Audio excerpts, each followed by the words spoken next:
ఇక సీఎంఆర్ఎఫ్ నిధుల్లో భారీ గోల్మాల్. గత సర్కారులో నకిలీ బిల్లులు, ఫోర్జరీ సంతకాలతో కోట్ల రూపాయలు స్వాహా. ట్రీట్మెంట్ చేయకుండా నిధులు మళ్లించుకున్న ప్రైవేట్ ఆసుపత్రులు, దళారులు. ఒక్కొక్కటిగా వెలుగు చూస్తున్న అక్రమాలు. ఇప్పటికే బయటపడ్డ కోదాడ గ్యాంగ్ భాగోతం.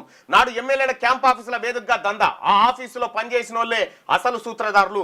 2023 ఎన్నికల ముందు అప్లికేషన్లు పెట్టుకోకుండానే చెక్కులు. ఈ లోతుగా దర్యాప్తు చేయించేందుకు రెడీ అయిన ప్రభుత్వం కరోనా టైంలో వచ్చిన విరాళాలపైన ఆరాధిస్తా ఉన్నారట. ఇక చూసుకో, సీఎంఆర్ఎఫ్ నిధుల్లో భారీ గోల్మాల్. నా దగ్గర కూడా సీఎంఆర్ఎఫ్ వస్తే నేను మొత్తం చెక్ చేసిన తర్వాతనే, నేను ప్యూర్ గా మా పిఎల్ వాళ్ళందరూ కూడా కంప్లీట్ గా చెక్ చేసిన తర్వాతనే చేస్తా ఉన్నామయ్యా. లేనితోటి ఎందుకు ప్రజాధనాన్ని వృధా చేయడం?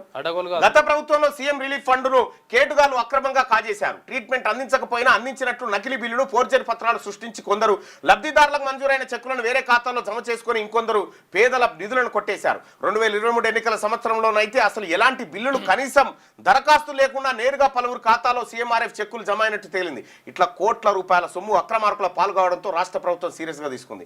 బీఆర్ఎస్ పార్టీ హయాంలో దొంగ బిల్లులు, దొంగ పేషెంట్లు, దొంగ ఏది సీఎంఆర్ఎఫ్ దరఖాస్తులట క్యూ న్యూస్ లో కూడా బయట పెట్టినాం. 2-3 ఏళ్ల కింద బయట పెట్టినాం.